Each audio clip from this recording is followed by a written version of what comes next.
Hi, Tired. I'm Matt, and that's Ryan, and we're Dadcast. Ryan, how you doing today?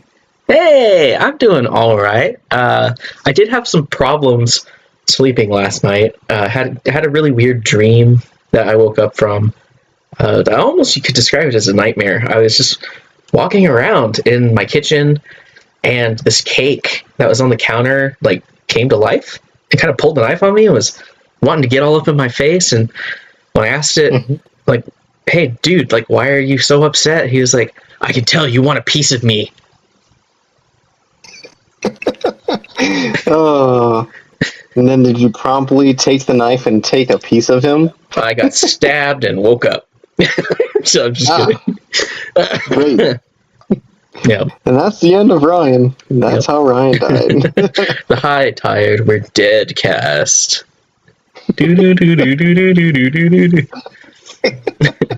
That'd make for a weird episode of The Twilight Zone. Right. Oh, gosh. I don't think anybody will listen or watch it. But anyways, how was your week really? Yeah, so it's been a week. Some stuff going on I can't really talk about just because of it has to do with work and basically has to stay within work.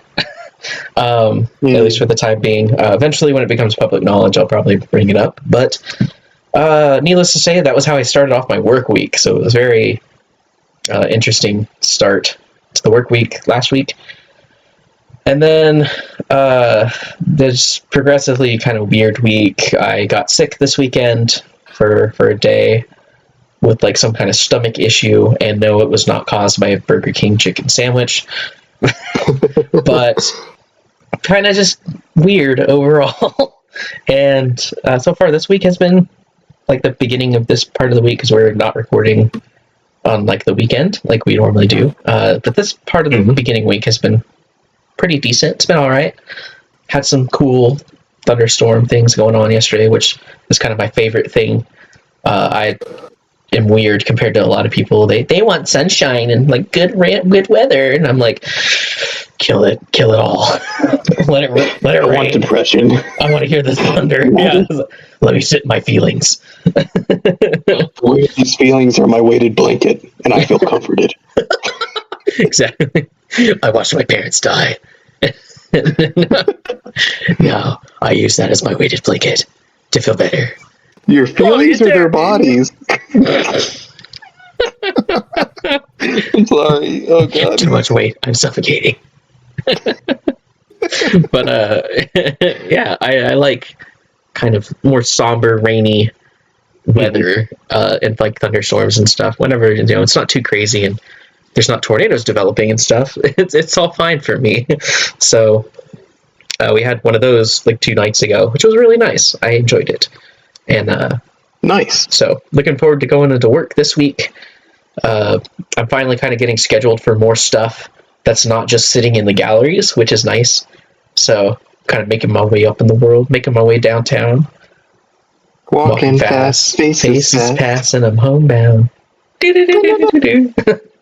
So, yeah, if you've ever seen the video that plays that song with the mannequin digitally put into it, that's walking through the town all weirdly, and its arms are going that's me this week. So wonderful. Yeah, there's a beautiful visual for you.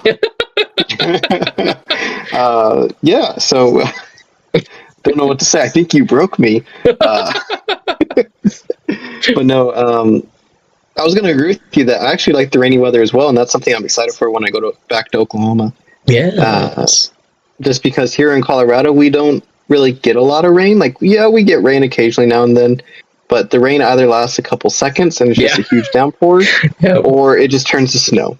And then I have to shovel it off the driveway, and that sucks. Yeah. But, yeah, I was going to say, the only time when I was in Colorado on vacation with my grandparents, with my Oma and Opa, that I remember it raining, I shit you not, it was 70 degrees out and sunny. 5 minutes later, it dropped to 60 something, And so it was kind of cool. There was like a huge breeze, just downpour for like 5 minutes. And then it went back to being super sunny. 10 minutes later, it was like another downpour, back to being sunny. And it just kind of did that like on and off throughout the day where, you know, every several minutes you could kind of expect that there was going to be a little bit of a downpour for a minute or two. And then that was it. Yeah. Sounds like Colorado. Like literally like it got to 80 degrees today, but I think by like Friday or Saturday it's supposed to snow. So like we just make it up here. Yeah, that sounds about right. But yeah, so glad you had a decent week. My week has been quite eventful with me going back and forth from being sick and not being sick, and my daughter being sick, and my wife being sick, because my daughter got sick first, and then she decided to share everything with us. And sharing is caring typically, but not in this sense. So yeah, I'm still sort of on the bend right now. I'm a little congested, so if you hear me cough, sneeze, or super congested, hopefully Ryan will cut it out. If not, you guys will hear my wonderful cough or sniffling, and I promise I'm not crying. I just cry all the time. I'm not crying this time. Right. Also, whether or not I cut it out depends on whether or not you choose to do it while I'm talking. Because obviously for me, that's the most important thing to not cut is me talking. Exactly. I'm, of course, kidding. Humility is my greatest virtue. Yeah. It's not a weakness, it's my greatest strength. Is it? I'm so humble. Why did I think of like the song "Humble"? Who sung that song? I have no idea. I can't remember. I would just randomly assume it's Drake. I don't know if that's accurate. That's racist. Or Kanye. I don't. One of those people that's like, the artist formerly known as Kanye. Yeah. Yeah, because he changed his name, so. Yeah. But who knows? Anyways. Yeah, anywho, I think this is probably a good time to introduce our topic for the week. Yep. Which about Drake. Just kidding. No. Far from Drake. Maybe like I can't even, like, maybe some dragons from Pokemon, but yeah, that's our topic. I spoiled it right there. Darn. We are talking about Pokemon. Yay! So this is another branch from the games that made us, me and Ryan, and Pokemon has really been there almost the whole way since we were born, because Pokemon, the games have, officially came out in like 1996, and we've been alive since 94, so yeah, pretty much our whole life Pokemon has been there. Yep. And I just want to go generation by generation, talk about the games, and we'll find various starting points for us both, and just see where this topic runs. So yeah, without further ado, let's start with the very first generation of Red, Green, Blue, and Yellow. Red and Green were the first ones to come out in Japan, and then when it got sent to America, Green got changed to Blue. I don't know why, though. I believe I remember reading something saying that it had something to do with like the blue being a more desirable color in America.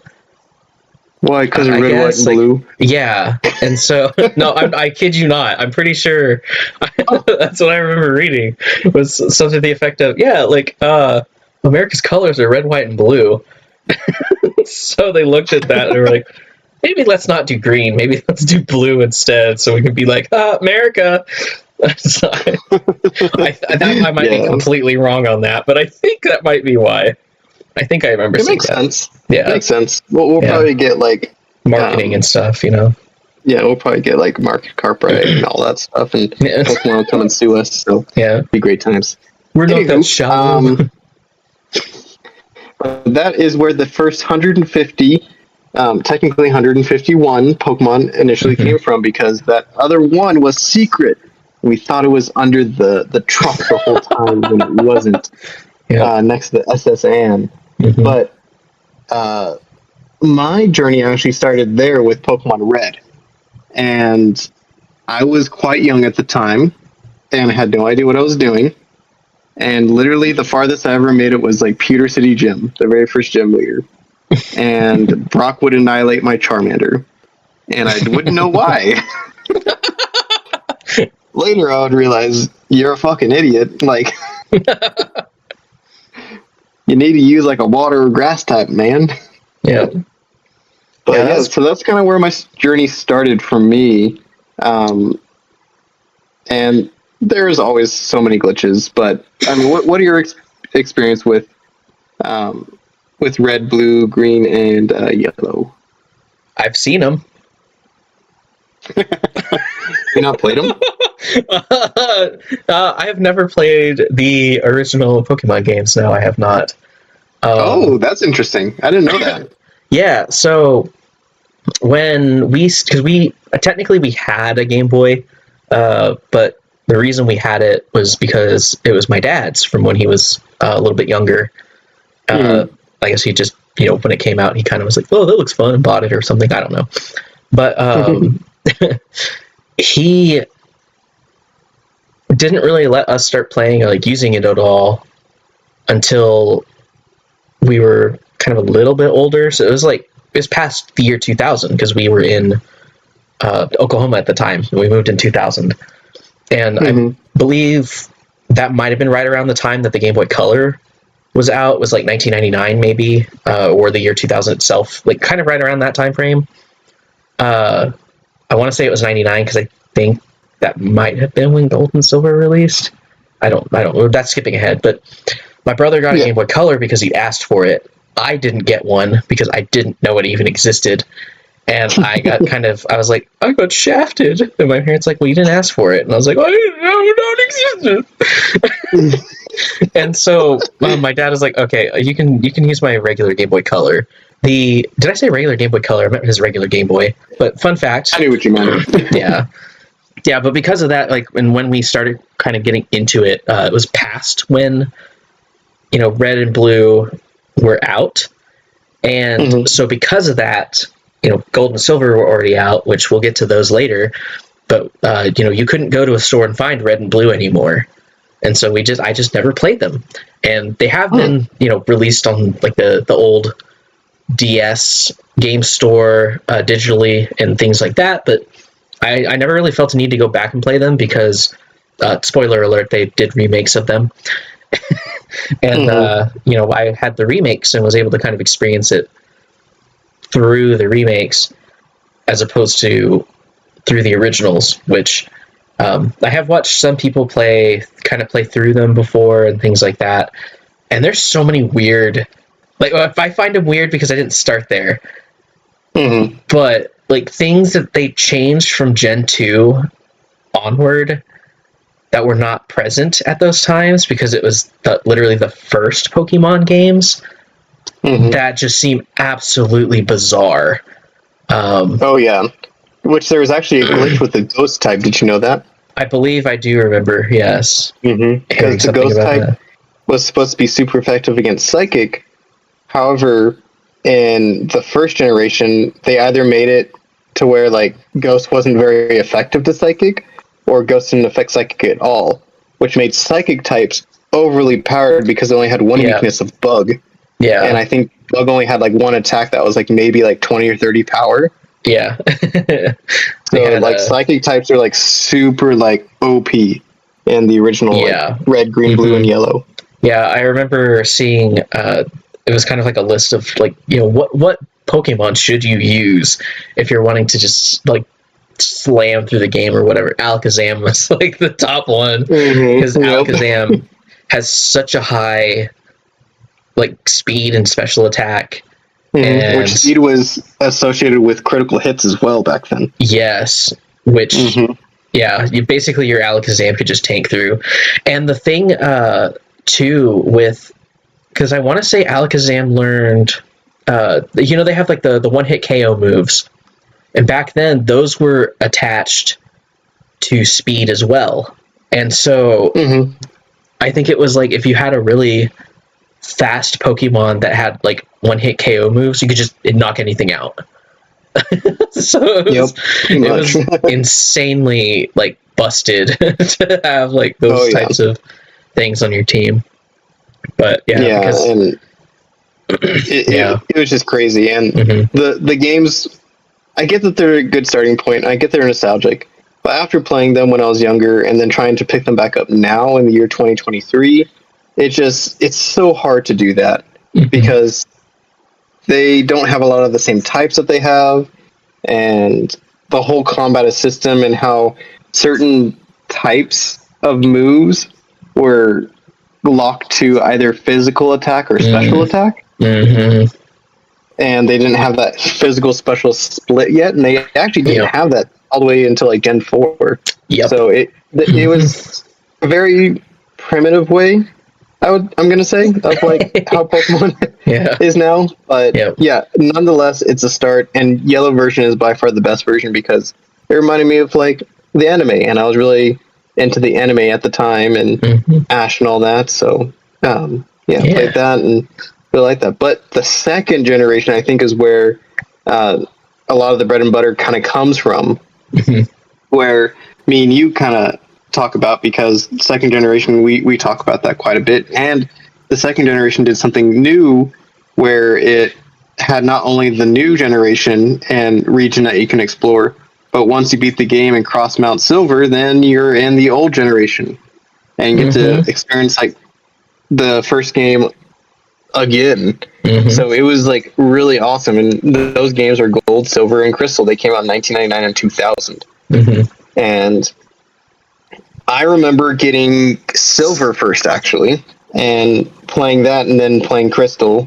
But then for some reason it gave me some motion sickness, so I didn't pick it back up for a while. But I know you have a lot more experience with that, because I remember you and your brother fought about your Gold version all the time. Yes. Well, so we actually had both. We had Gold and Silver. And it was weird because I think my brother liked Gold version. He liked Ho-Oh more. And so he basically, because like I said, he had a Game Boy Color. I didn't have anything. And so he technically, they were both his versions. But he was like, I'm going to play Gold version because it's the cooler one. And then kind of was just like, if you want to, you can play the Silver version. I don't really care. And so I actually kind of started with Silver version also, which is why Lugia is, in terms of legendary Pokemon, one of my homeboys. or home birds, I'll say. One of my home birds. And I love Lugia. And the whole thing with, like you said, I remember getting all 8 gym badges, and you kind of get told, hey, surf right from the starting town that where your character's from.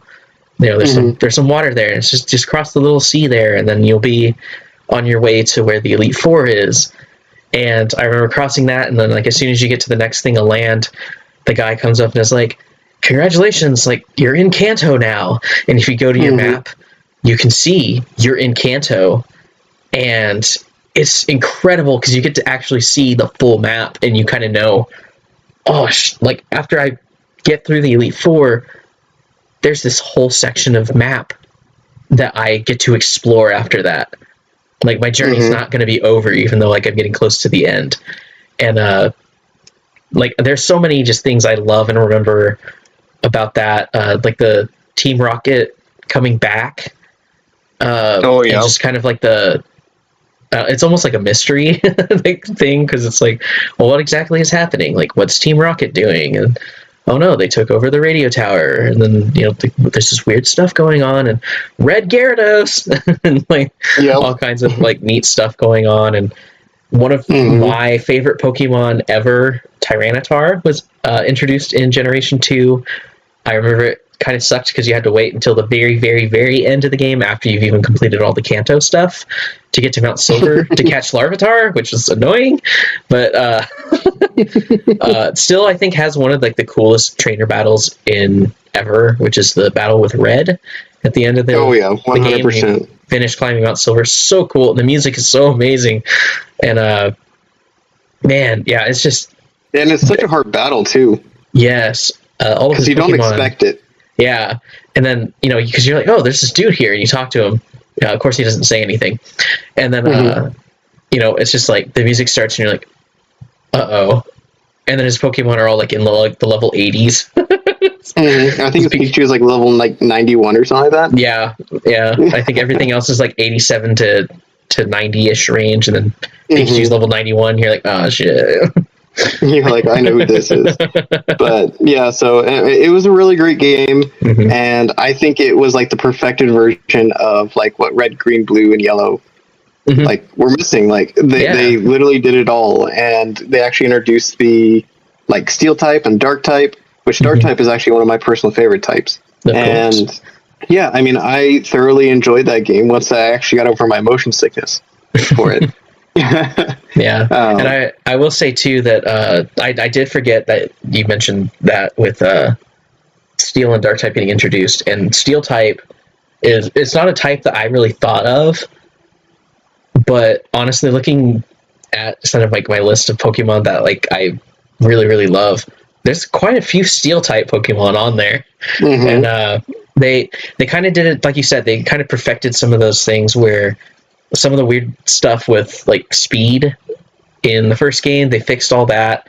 I believe because it used to be they had like attack, defense, and then a special stat, and they split that up. I think in Gen 2 is where they started doing that, where they had special attack and special defense, and so the statistics for that kind of changed around and kind of balanced that a little bit more.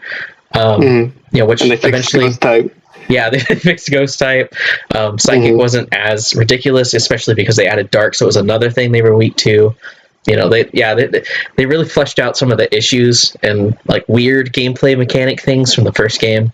I mean, and I think even still today, if you went back and played through those, it wouldn't be obviously the thing with like attack and defense being locked into specific types, or not attack and defense, attack and special attack being locked into particular types, which for those listening that have no idea what I'm talking about, basically it was like specific types or attacks from specific types would be like one of those two, either attack or special attack, no matter what. So I believe fire was a special attack, which really sucked if you had something like a Flareon, which had a really high attack but a lower special attack, because all of the attacks of its own type for a reason. Yeah, and like all of its attacks of its type are not as strong as they should be because they're special attack and not the attack stat that it had that was higher. I remember that was one of your favorite evolutions too, right?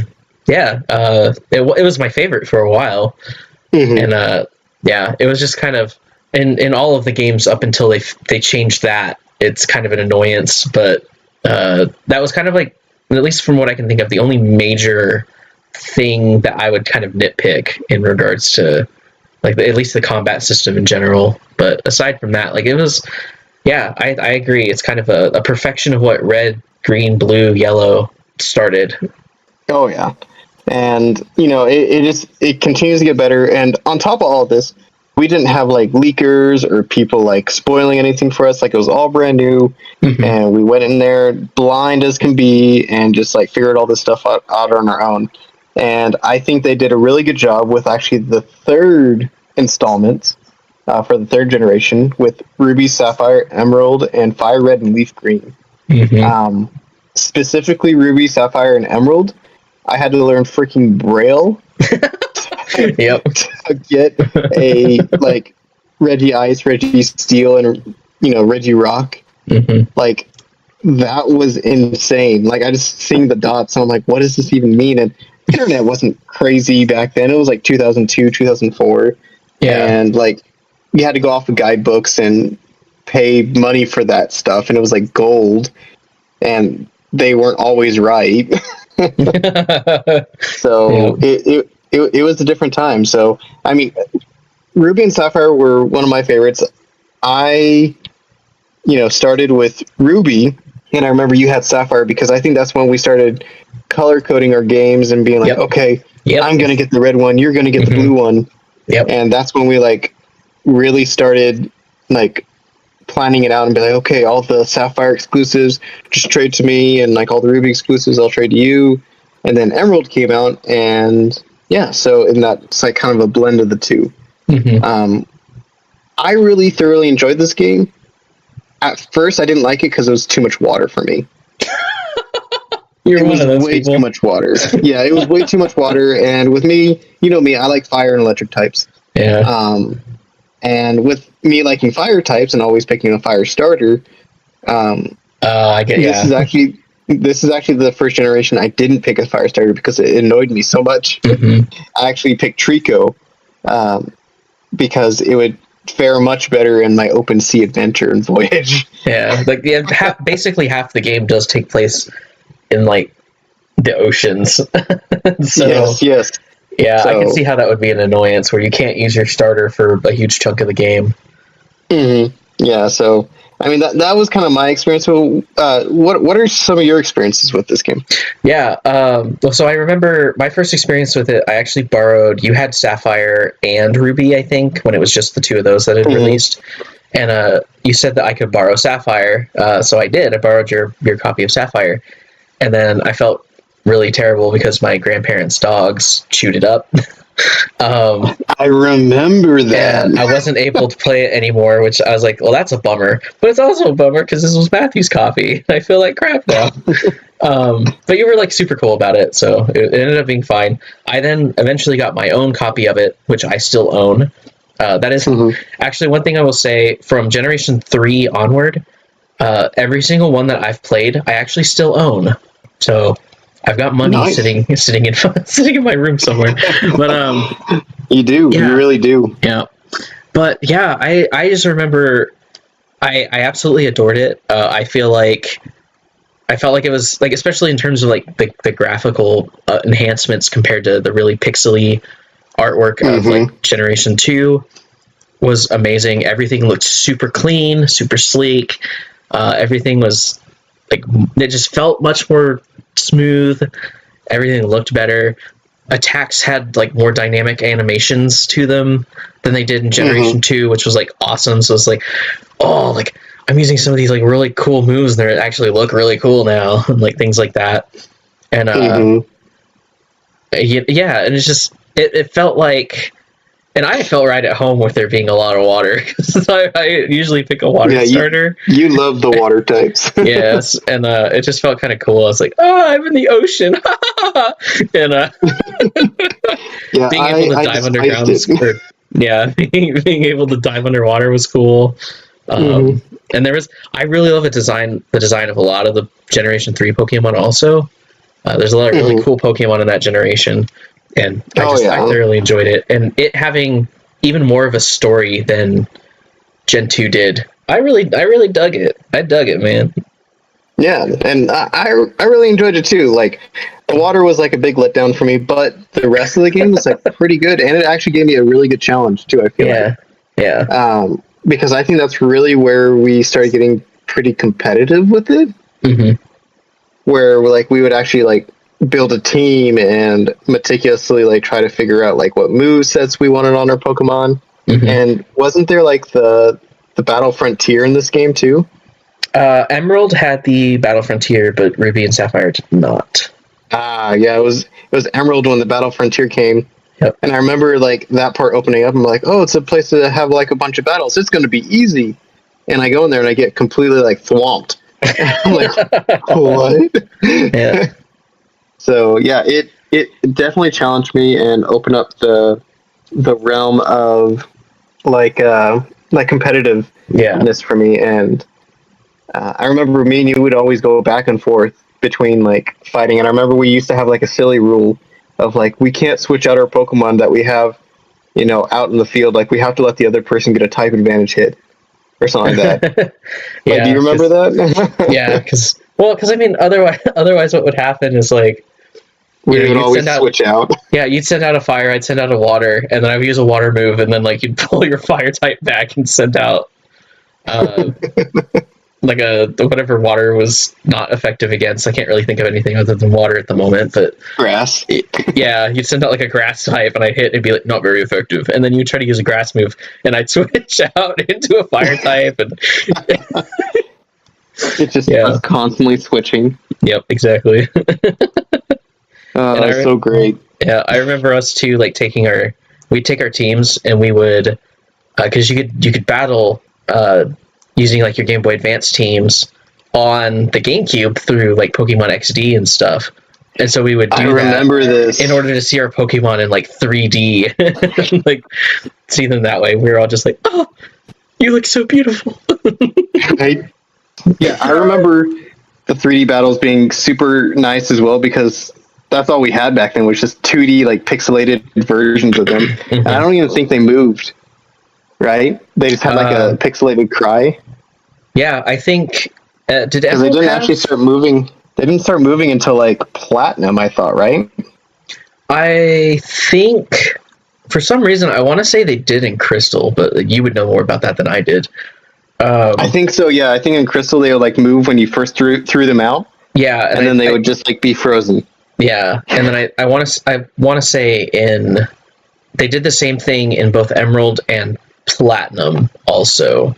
Yep, I remember that now. It's all coming back to me. Yeah, but they didn't do it in like any of the other like the first games of each generation. They didn't do it for some reason. I don't know, but but yeah, I remember like playing Ruby and Emerald and just loving Gen 3, and then the remakes came for Fire Red and Leaf Green, and I actually like played Generation 1 technically all the way through, and that was my experience, was Fire Red, and I think yours is Leaf Green, right? Yep, it was indeed. And yeah, so we got to play, the newer Pokemon and all that, and it just made it even better experience as well. So that's, I think, the first remake that was made, and after that they started making remakes for every generation that time moving forward. And talking about moving forward, we have one of my personal favorite generations, which is Generation 4, where Diamond, Pearl, and Platinum came out, along with Heart Gold and Soul Silver. From like 2006 to 2009. It was a good generation, a really good generation. Added a lot of like evolutions to older Pokemon, making them viable for like today's standard. And though it wasn't like a huge like number of new Pokemon, because I think it was like only 100 or so new Pokemon, it still felt like a very solid and fully rounded game. And it took place in the Sinnoh region, and it was awesome, great. And if I'm correct, that this is the first DS game too, right? It was indeed. Yes. So first DS game, which also meant the first game that had like online capabilities, which we've not even heard of to this point. They also made the physical special split completely by this point. Yep. Thank you. Where moves had their own physical and special split, and so did the typing as well. And so it just made competitive battles so much better.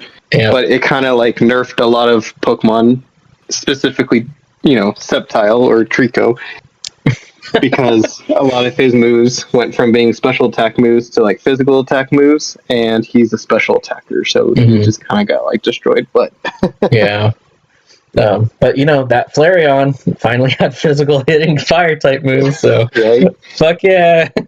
Exactly. So it was an overall great game.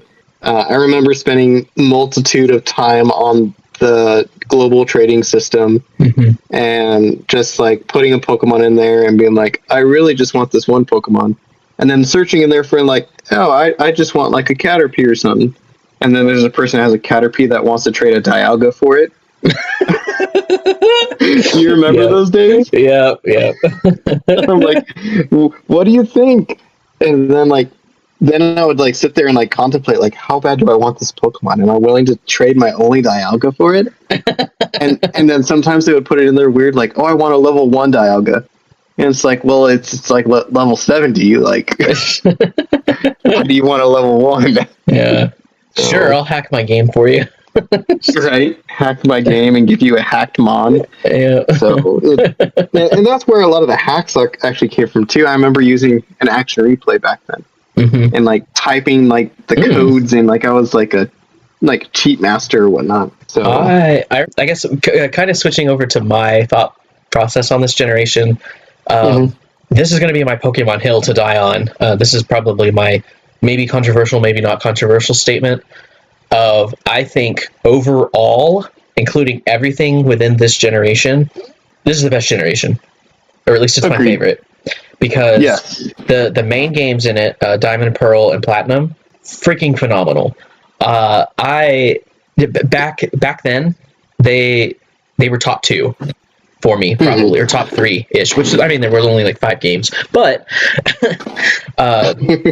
just the whole feel of it being this, like, it's almost like oddly spiritual in a sense, which is something that I kind of resonate with a lot, with the legendary Pokemon being, sort of like the entities of time and space, and then, the distortion world, which quote unquote hell, and one of the mythical Pokemon is basically Pokemon God, and then just like the whole thing with everything being super wrapped around like myth and like legends and things like that. Like Regigigas is one of my favorite legendaries, and the whole thing of, oh yeah, all the continents were like put into place by Regigigas, like pulling them on ropes and things like centuries and millennia ago or whatever. And it's just like, oh, it's so cool. Like the whole, like, this game had a lot of lore. Yes, yeah, it was the so lore much, was fantastic. Yeah, it was so much lore heavy compared to, like, I mean, they did it in Generation 3 with Ruby and Sapphire, but they threw so much more stuff in, like even outside of just the main box legendaries. That was like phenomenal. Even all of the other side, like additional legendary Pokemon, all had like their own lore stuff behind them, like Cresselia and Darkrai, and all of them had it, and it was phenomenal. I loved the fact that the map was separated by this huge mountain that just went through the whole middle of the region, and you kind of like had the split of the game in like these almost like 4 sections where, oh, I'm in this section, and then I move through the mountain, and now I'm over in this section, and then you go back through the mountain, and now you're in this section. And it was just like really cool that like you could almost feel like you were in different parts of your journey because like of Mount Coronet. Not to mention, and the snowy part, like there's so much variety with like the snow, the mountains, like, and then like the watery, like tropical areas, or like the like normal summer areas. Like it was just a huge variety, and the swamp. Yes, and it's just a huge variety of like terrains, and it really felt like the most immersive Pokemon experience I've had. And it's crazy because you're going to hate me when I say this, but when I first played it, I thought it was hot garbage. I did. I played it for a little bit, and I was like, this game is just stupid. Like, why am I only like stuck in this part of the map? Like, I want to cross the mountain already. And I actually stopped playing Pokemon for a little bit, but then I came back to it. I was like, this game is fucking fantastic. What the fuck was I thinking? Like, So it was a really great game. It was your Alan Wake of Pokemon games.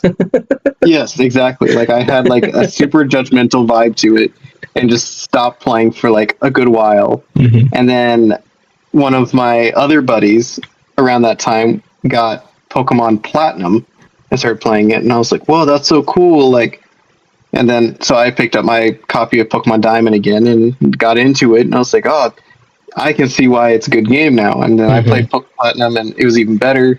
But I think the real crown here, like this generation, is Heart Gold and Soul Silver. Yes. Those are perfection. They had it to where your Pokemon could follow you, which that's what people wanted so long. Yes. And they even gave you like a walk counter where you could take your Pokemon on actual walks with you in the real world. And instead of walking, I would just shake it in the air. Or just attach it to like my ceiling fan and just have my ceiling fan just do laps for me. So, because you get items, your Pokemon level up from it, like get experience, and it was super cool. But Heart Gold and Soul Silver was such a great experience. It had the global trading system, and again, it was that whole journey of Johto, but updated graphics and the Pokemon moving as soon as they came out, and I felt at home with Heart Gold and Soul Silver the most out of any other remake. Yep. Including the further remakes that are coming up and that we're going to be talking about. Like, this generation, like, was everything, and it was so good. I completely agree. Like, Heart Gold and Soul Silver took all of the fantastic improvements and feel that Diamond and Pearl had, applied it to what was great about Generation 2, and just made this amazing remake of those games that was really true to form to the original games while making them better. The fact that in addition to, obviously the story stuff with Team Rocket and whatnot that Gold and Silver originally had, they added lore stuff to the legendaries of Generation 2, which technically, like the cat trio kind of already did have it. There was the whole thing with there's the burn. There were 2 towers. One of them burned down, which was the burn tower. The cats were like in the burn tower and they died during the fire. Ho-Oh came and like revived them, and then they ran off.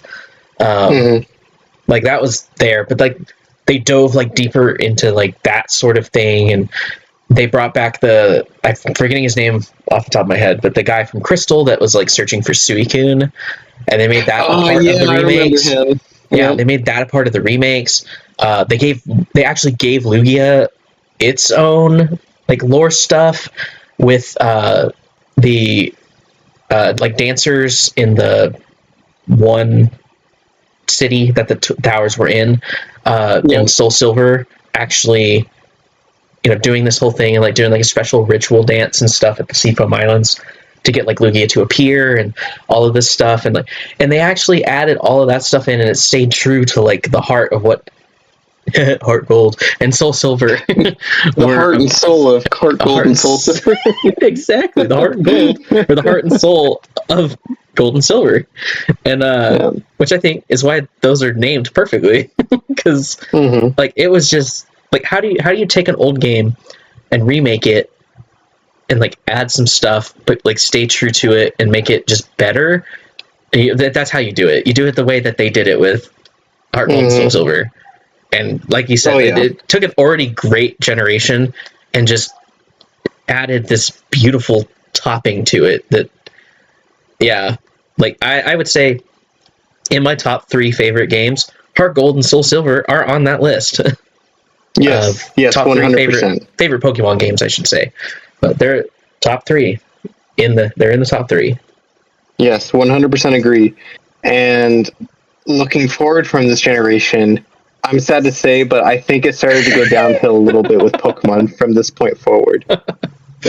And I'm not sure if it's just because we weren't kids anymore, or if they were really getting bad. And I say bad, but the 5th generation actually wasn't too bad. It was actually one of my favorites. I have quite a few favorite Pokemon from the 5th generation, which the 5th generation included Black and White, and actually broke from the tradition of making a 3rd game that was like all inclusive, and actually made Black 2 and White 2. Which were actually sequels to Black and White. Yes, and I thought that was awesome. And I will say that not only the Pokemon I felt were really great, which I think a lot of people didn't like it for the Pokemon because they started off with a brand new 151 Pokemon, right? Garbodor. Besides that one. Yeah. But it was based off of America. Yeah. So there you go. But yeah, like Zoroark, Haxorus, like those Pokemon are some of my favorites. And now Samurot's starting to grow on me because of Hisuian Samurott. But it was a really good generation. I think it was like a really good reboot and a very acceptable game. And the story is what got me the most. That freaking story and end song, like it just made me sad.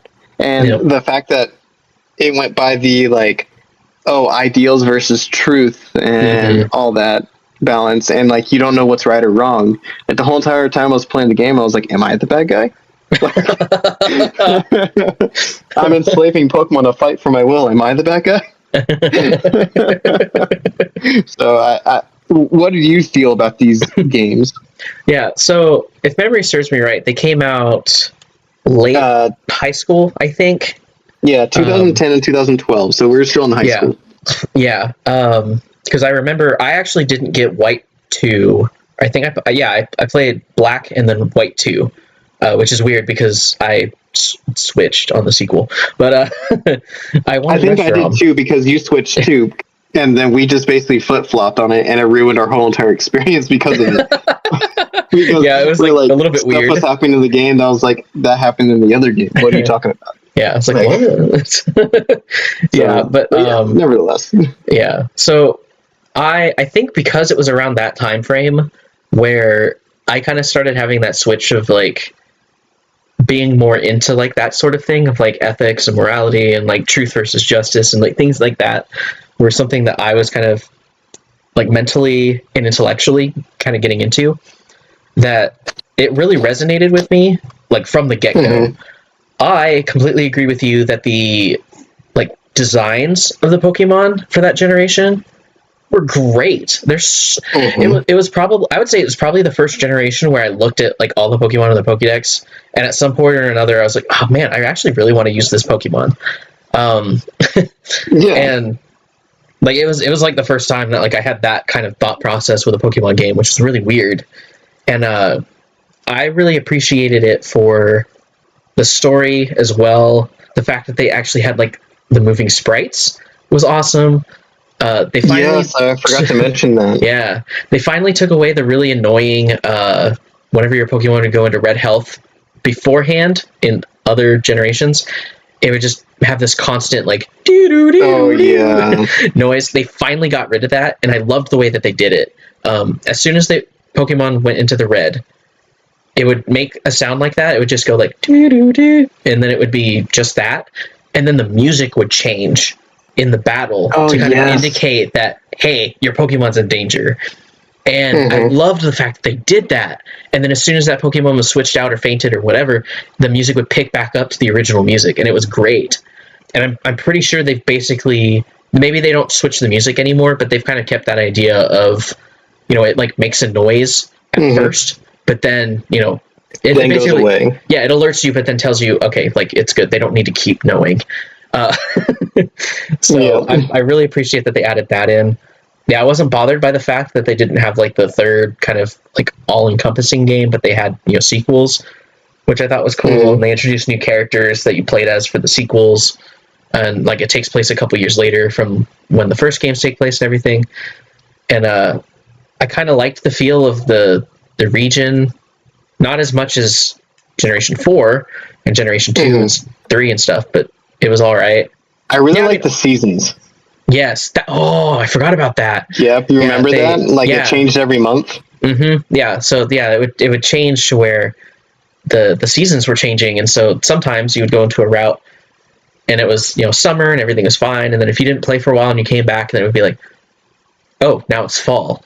Now it's winter, and then like it would come back in and like everything was covered in snow, and you're like, oh, this is cool.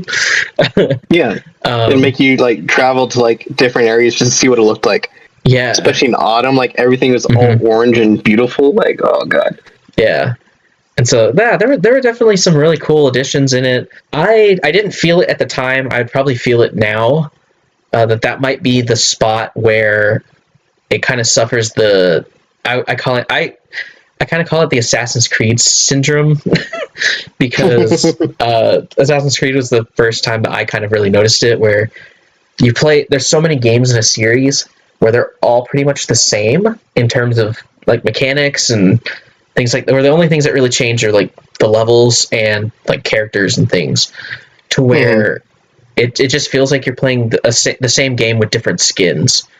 And I didn't feel it back then. I was probably young enough that like I still had kind of the sparkle in my eye for it.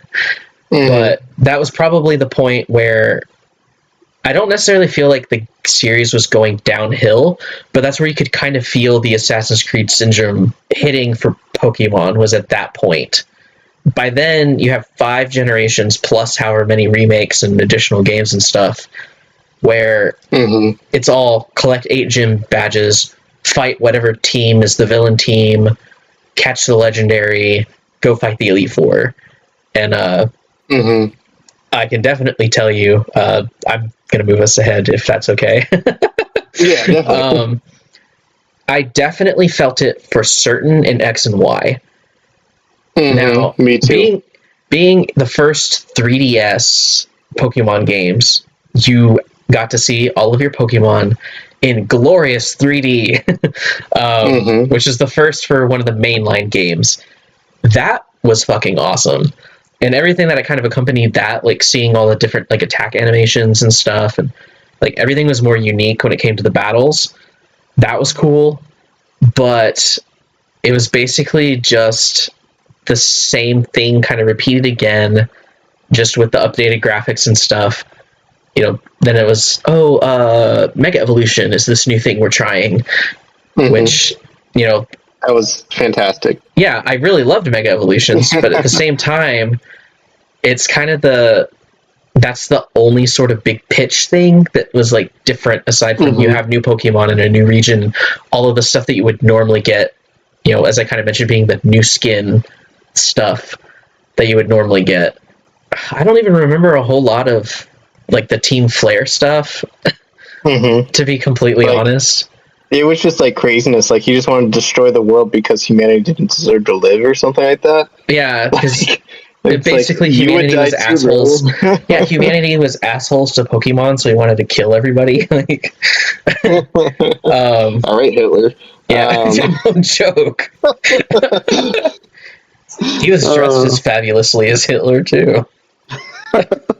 That might be a very bad controversial joke. Let's move on from that. Yes, let's move on from that. Talking about Generation 6, though, they actually toned down a lot in how much they actually came out with games, because they didn't have another game besides Omega Ruby and Alpha Sapphire, which are great remakes on their own. They had Mega Evolution. It was a really great experience. I liked it, and it added on to everything from the other generation, just like how in Gold and Silver. It was really good to go back to that generation. Updated graphics, everything's 3D, and just experience. And I did enjoy it a lot more this time, mainly for the fact that I could fly around on a fusion between the Latios and Latias, which is their Mega Evolution. So, I really enjoyed it. I mean, how did you feel about like Omega Ruby and Alpha Sapphire? I might be about to hit a nerve with you. In terms of, so it sounds to me like you liked the games, right? Like, would that be kind of that you liked them or really liked them? I enjoyed them, not as much as like Heart Gold and Soul Silver, but I did enjoy them. If I wanted to replay the 3rd generation over again, I'd probably go straight back to the originals, though. See, because Mega Evolutions kind of got out of hand. You see, I think Aurus might be my number 1. Really? I don't know what it is about it. I think and it might be that if they remade Generation 2 at that time with the exact same like everything, it maybe would beat out Aurus. But good gravy, man. Like, I felt like it was perfect. And they, I don't know why, removed stuff afterwards, which baffles. Like, the whole sneaking up on Pokemon in the grass, like, you actually legitimately could, like, tiptoe sneak to, like, sneak up on Pokemon, and just the whole feel of everything. It took the kind of updated graphics of X and Y, but made everything look better somehow. Because there was stuff in X and Y that was still kind of like in the overworld specifically, that was kind of, and pixely-ish maybe, and kind of a little cartoony. They made it look so much better in Omega Ruby and Alpha Sapphire. And I absolutely loved everything with like the wormholes and the like it being essentially a crazy ass like alternate universe thing, which is basically how they describe the Delta episode. I forgot about that. That like the kind of pinpointing that like the remakes, these aren't just remakes or whatever, like kind of almost making these are it like alternate universes. Yeah, almost like a multiverse type thing of like you have all the mainline games which all take place in like the same timeline, but then you have all of like the remakes take place in like alternate universes basically, and there's kind of this like cross-dimensional thing going on and like all this other stuff, and like it's freaking it scratched an itch that I didn't know existed for Pokemon for me, and then just the capability of like you could go just figuring out like all of like this cool ass mystery stuff of like how to catch all these different legendaries and like where to find them and catch them, like you said, in like kind of that over sky world thing of like flying with the Latioses and Latioses. And the Delta episode, for me, that was peak story. Like that, I agree. In my opinion, might be the best like story thing that they've added in a Pokemon game ever. And the fact that like, I don't know about you, but it was like, the meteor's coming, and then like you enlist Rayquaza to help you, and which feels badass in and of itself. And then it's like, oh, by the way, like you're flying into space, and it's like, fuck yeah. And I kind of just expected like, oh, it's gonna be this thing of like a cutscene, you fly into space, you like destroy the meteor, come back down, whatever. And then they surprised us with, they destroyed the meteor. I'm like, okay, yay! Like, you know, they're gonna go back down and everything's gonna be fine. Maybe I'll be able to catch Rayquaza. But then it was like, oh, there's this little thing spinning. And I was like, what? And then it turned into a triangle, and I instantly started flipping shit because I knew as soon as I saw that triangle, it was fucking Deoxys. And the fact that was the first time, I believe, ever that they added a mythical Pokemon into like a mainline Pokemon game that you can catch without it being some sort of, you know, special event thing that you had to like get through mystery gift or whatever. And I was so glad that it was Deoxys, because Deoxys was one of my favorite legendaries. And I flipped shit. I was like, I'm catching Deoxys! The legal way. I'm legal. But I remember that. Like, you unlocked that for me. Like, I totally forgot about the Delta episode. Yeah. Now that I remember that, like, it was really good. I remember being addicted to that story so much to the point where it's like, I kind of want to play the game over again just so I can experience the Delta episode again. Yeah. And it was a really good story, especially for Looker. And yeah. So it was just a really good story, and the different dimensions and the music along with it. The music was really good. Dude. That was the saving grace of like Generation 6, I feel like. Yeah. Oh yeah. Like I would have skipped over that generation, like in terms of liking it, had because like X and Y were cool, but like I said, they kind of that was where like the burnout kind of started. But Omega Ruby and Alpha Sapphire, I got Alpha Sapphire, really set like that fire back in me of Pokemon can be amazing, and this is why. And and I'm sad to say that the next generation that comes up did not hold up to that at all. This is like like the other, like back in like Generation 4 going to 5, they kind of like went down a bit, then they went back up, and then 7 they just nearly like nosedive the whole entire series itself, I feel like, because Sun and Moon and Ultra Sun and Moon they're the same game. So Sun and Moon and Ultra Sun and Moon, same exact story, same game, same mechanics. It's not like it takes place in the future or anything like that. Just basically, you know, same exact stuff, and it didn't sit right with me. And then they had the very first game come out on the Switch, which was Let's Go Eevee, Let's Go Pikachu, and those are okay, but definitely geared towards children.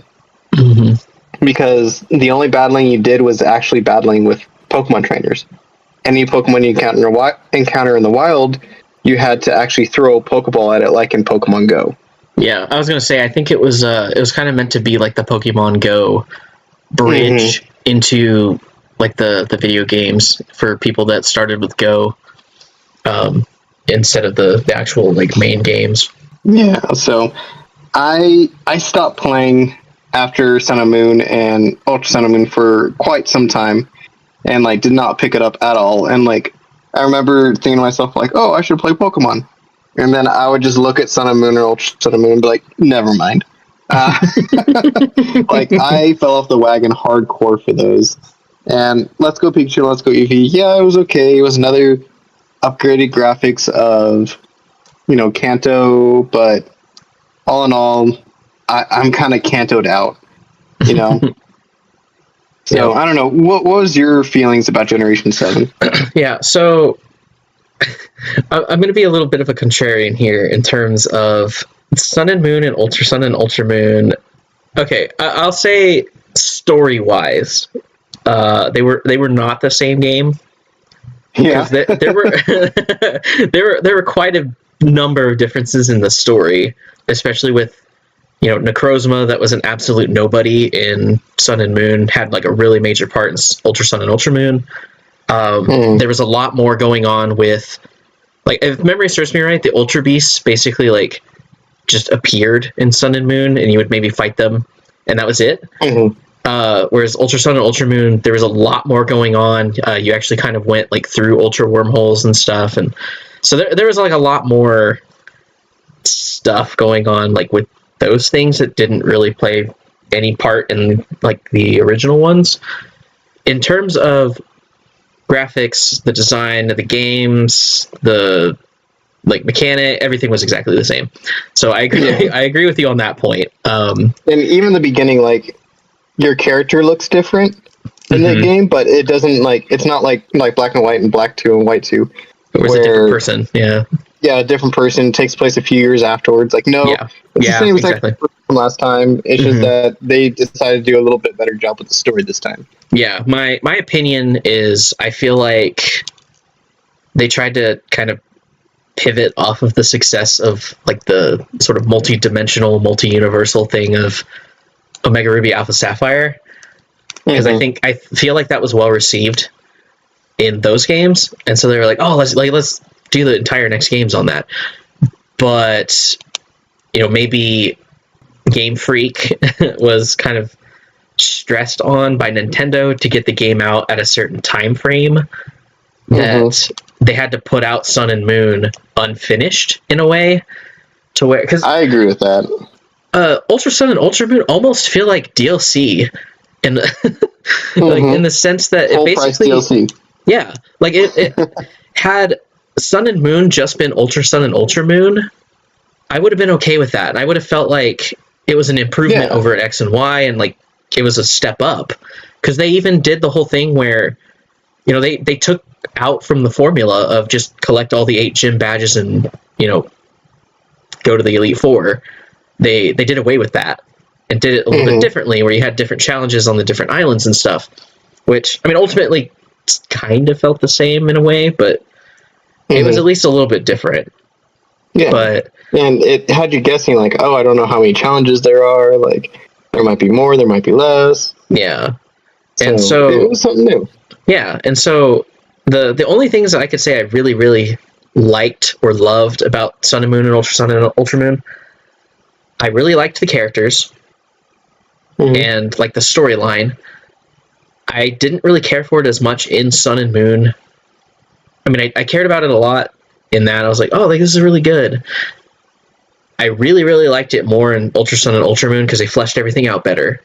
Like I said, I think Ultra Sun and Ultra Moon was what they were wanting and what they were going for, but maybe Nintendo was like, no, you got to get it out. And so they had to basically cut a bunch of stuff down to like the basics. Because again, I felt like the Necrozma and the Ultra Beasts and stuff almost felt like an afterthought.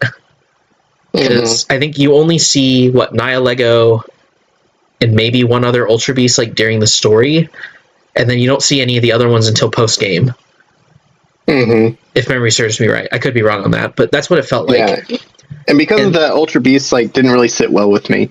Yeah, it all felt like really weird and ham-fisted, to where had Ultra Sun and Ultra Moon been what they released from the get-go, and I know this isn't controversial in any way, shape, or form. I know most Pokemon fans have stated this exact statement, that it felt like Ultra Sun and Ultra Moon were what they were supposed to do or what they were wanting to do, but instead they released Sun and Moon first and then released what they were supposed to release second. And because of that, we were already kind of like, on it, which sucks, because I feel like Ultra Sun and Ultra Moon would have done better had that just been the case. But sadly, it wasn't. And, whether that was on Game Freak or that was on Nintendo, I don't know, and I'm not going to say, but I agree. It kind of left a sour taste in terms of I had to buy this game a second time, sort of, just to get the full rounded experience of it, which I did really like and enjoy, but it was kind of tainted a little bit by the fact that I had to go through this version of the game that felt incomplete almost now because of what I've seen in Ultra Sun and Ultra Moon. So oh yeah, I totally agree. And I think that uncompleteness continued into the games they're making today, as far as like Generation 8 and Generation 9, which I'm going to kind of lump them together just for time's sake. Yeah. Just because they're the most recent ones that have come out. Sword and Shield came out, and it was a great game ish. it didn't have the full decks, and a lot of people's Pokemon that were their favorite got cut from it. I didn't have too much of it, like, an issue with it, but then the DLC came out, and I was like, kind of felt back and forth, but I was like, I don't have to buy a whole new game, I can buy the DLC. And the DLC didn't really add that much to it, I feel like. I feel like it was just like another, like what you're saying with Sun and Moon and Ultra Sun and Moon, where Sword and Shield was evidently missing parts. And then the DLC comes out, completes it, but you feel like it should have just been a full game and been part of the game from the get-go. Yep. And so that's kind of where I really sit with it. And the same can be said with Scarlet and Violet. Like, it 100% was not a complete game when it came out. I know you haven't played that game yet, but the glitches and the memes that came from the glitches, it was horrendous. This is the worst Pokemon launch that I've seen in a very long time with so many glitches. And it's clear that they were pushing a deadline. They were pushing a deadline, and it was not a complete game. And they had to come out with patches for it later on, and then they're having more DLC come out for it. Which, again, I feel like that should have been part of the initial experience of the game. So, I mean, how do you feel about those two games? And then we'll kind of get into, like, the side games after this. Yeah, because at least as far as I know, I don't know about Arceus, but I do know, like, the remakes, or the remakes of Diamond and Pearl, at least, were they were not done by Game Freak, which I think is a testament as to where those go. But so again, I haven't played Violet or Scarlet. I've heard basically all of the stuff you were saying, like, from the get-go. One of the things I've heard about both Sword and Shield, which I've experienced with Sword and Shield because I played it, and then Violet and Scarlet, is that compared to what they should look like, these games are ugly as sin. Honestly, graphically, they should be better. There is stuff that are drastically bigger than these Pokemon games on the Switch that look drastically more beautiful. Looking at you, Breath of the Wild, probably best Nintendo Switch game on the planet. Yes, agreed. And so, that was kind of a disappointment for a lot of people. I don't really care as much, but, when I'm playing Sword and Shield, though, and there's, like, the game will, like, drag a little bit, because of just it's not, I guess, working at like the speed it should be working at for like a game of this generation. That sucks and it's kind of lame. In addition to that, I completely agree with the DLCs to a degree in that, like, they should have just been a part of the main game, because the main game had a quote-unquote story that I felt like wasn't even really like a story. Like, I couldn't tell you a single thing about like what like Chairman Rose's like actual plan was. really, aside from like energy source, and we want it or something. I don't know. And it just kind of felt like out of left field, where it was just like, oh, by the way, legendary Pokemon Eternatus, ha ha ha ha, and it's just like, what? Yeah, Eternatus came out of nowhere. Yeah, like he's just like, all of a sudden he's like, I've got this legendary Pokemon, and you're like, that what? Doesn't make any sense. Okay. Right. There was like, I will. Oh, okay. Go ahead. So I will say that, like, with Scarlet and Violet, the saving grace from it was just how different it was from the other games. In fact, that you can just kind of explore and decide which path you want to take, and there's 3 different paths you could take. And essentially, for the story to be completed, you have to go through all 3 stories. So you're still collecting the 8 gym badges, but you're also like fighting a bully group, and then you're also helping this guy out, like, with getting ingredients from these titans. But then his backstory with like how his like mom or dad, depending which version you play, treated him and all that, like his story specifically is like really good. I liked his story a lot. But overall, like you were saying, like with the dragging and Sword and Shield, that carried over into Scarlet and Violet. No. To such a terrible degree, to where there's certain parts of the map I avoid because there's so much of that part of the map that tries to load and it just doesn't load. Yeah. And you're sitting there with like 20 or 30 frames a second. Yeah. And it's just terrible. Like 30 frames isn't like too bad, like you can handle that, but like when it gets to the point when it's like, you know, you're in these areas and you go to the pause menu to try to fly to a different area, and it takes forever for the load screen to come up, and forever for like the map to come up and for your cursor to move on the map, because you're stuck in this pit of like the game's breaking right before your eyes. It's bad. Yeah, it's the equivalent to having like 100 tabs open on the internet on your laptop, and you're just like, yes, exactly. And you're just praying, because you haven't saved your game in a while. You're praying that it doesn't like trip over itself and break its neck, and then it's like something happened to the game. You're like, no. So, but I want to end this on a positive note, and that's why I saved these 2 for the last. Which is Brilliant Diamond, Shining Pearl, and Legends Arceus. Brilliant Diamond, Shining Pearl, it wasn't exactly what everyone wanted. However, it's what I wanted. Feel like, like true fans of the series, I feel like really wanted this game, because it was a remake that everyone wanted. Yes, it probably wasn't the remake like to the point of like Omega Ruby Alpha Sapphire or like Heart Gold Soul Silver. Like level, but I'll agree regardless, with that, it was still a remake that added like the whole underground, which added to the game so much more and gave us so many more fire types for that region, because that region was lacking fire types. Oh my god, yeah. So I love that part, and it gave new ways to find new Pokemon, and Pokemon you typically wouldn't be able to find until later on in the game, and it like got me back into like the old way of how I used to play Pokemon, and I loved it. And Legends Arceus, I think, and this is sad because this game wasn't even made by Game Freak, but that game is wonderful. The story, 100% like golden, and it's definitely made for like an older audience, like not so much like kiddie, like friendly, like, oh, just face the bad guy and you win. Like, no, it's like actual like a little bit more adult, like more teen, like teen to adult.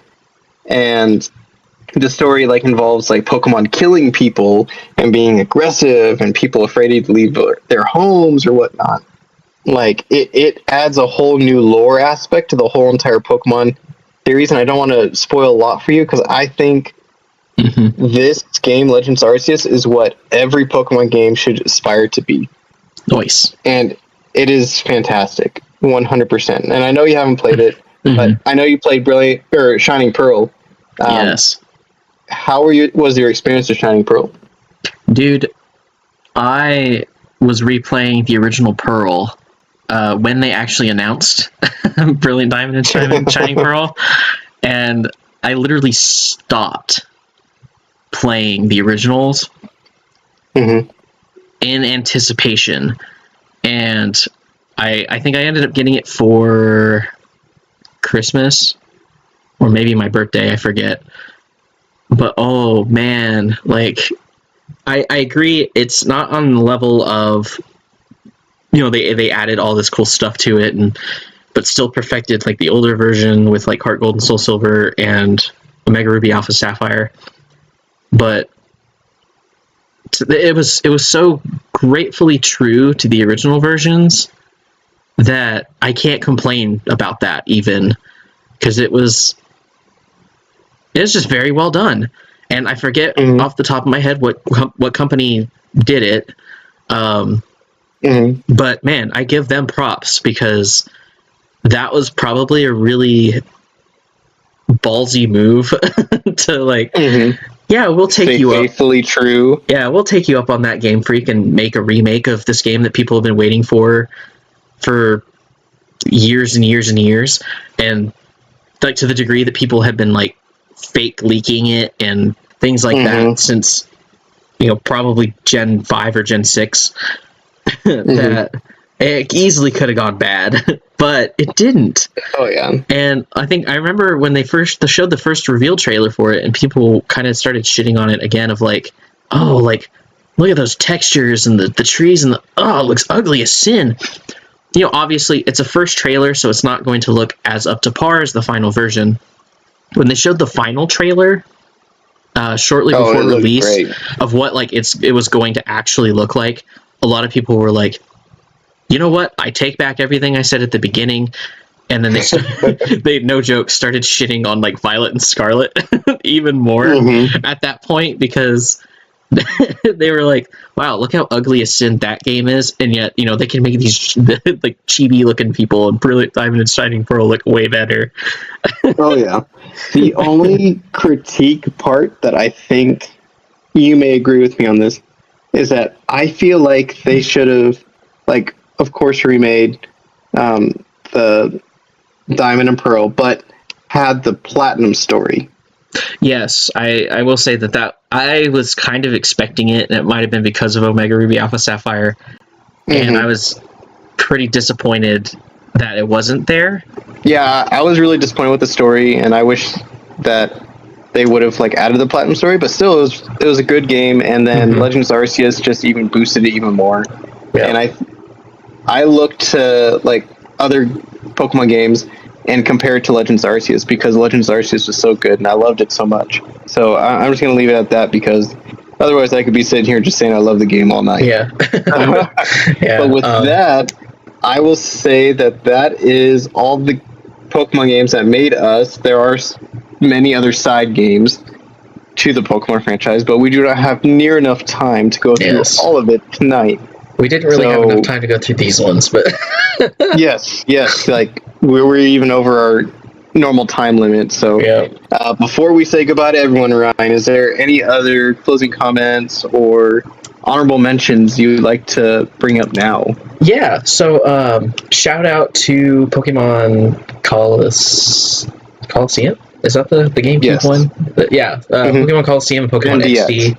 Yeah. Your XD, fantastic games. Shadow Pokemon, cool. All that stuff, cool. 3D Pokemon, cool. On top of that, I do want to say that, you know, they might have left out the Platinum storyline from Brilliant Diamond Shining Pearl, but they added Shaman. So yes, worth it. They did. I don't know, but that was kind of cool. But and then I will say too that I have been hearing nothing but great things about Arceus. After the absolute shit show that was Sword and Shield, I really just didn't feel like buying into another Pokemon game at the time. I'm probably going to have to do it for Arceus sometime soon. Yes, so you should. I probably will be doing that. Yeah. And just some of the Hisuian forms of some of the Pokemon and the new evolutions that they have look super dope. So, oh yeah, 100%. So, and then in the comments, this is just kind of a side thing. How do you say Arceus or Arceus? Which one's right? Which one's wrong? I just call him my god. Yeah. So in the comments, let us know. We'll probably put a poll up of which game was your favorite, and is it Arceus or Arceus? There's clearly a right and wrong answer here, so you are being tested and quizzed. Yep. So no pressure. But you will pass or you will fail, and if you pass, then good on you. If you fail, you aren't going to get to see the next blooper episode. I'm just kidding. I'm kidding. Oh, funny. But Ryan, would you like to go through where we can be found? Yes. See, my address is... I'm just kidding. Don't come find us. Not there. But where you can find us on the internets is on our Facebook page and our Instagram page. I did a very bad job last week of posting stuff. I'm doing better this week. And hopefully the week this goes up, I will continue to still be doing a good job, or else I will look like an idiot with what I just said. You can also find our podcast itself on Spotify, on YouTube, and a myriad of other places that you can find podcasts, like Amazon Music, Audible, Amazon Music, Audible, Google Podcasts. Google Podcasts, thank you. So make sure to check this out. Yeah, and we're changing the time that we post our videos to actually Friday nights. So stay tuned for Friday nights. We're going to be starting that here very soon, as soon as we get these next couple of episodes out. Yep, so this one might be the first one going up on a Friday night, actually. Yeah, so we'll see. And with that being said, my friends, as always, stay tired.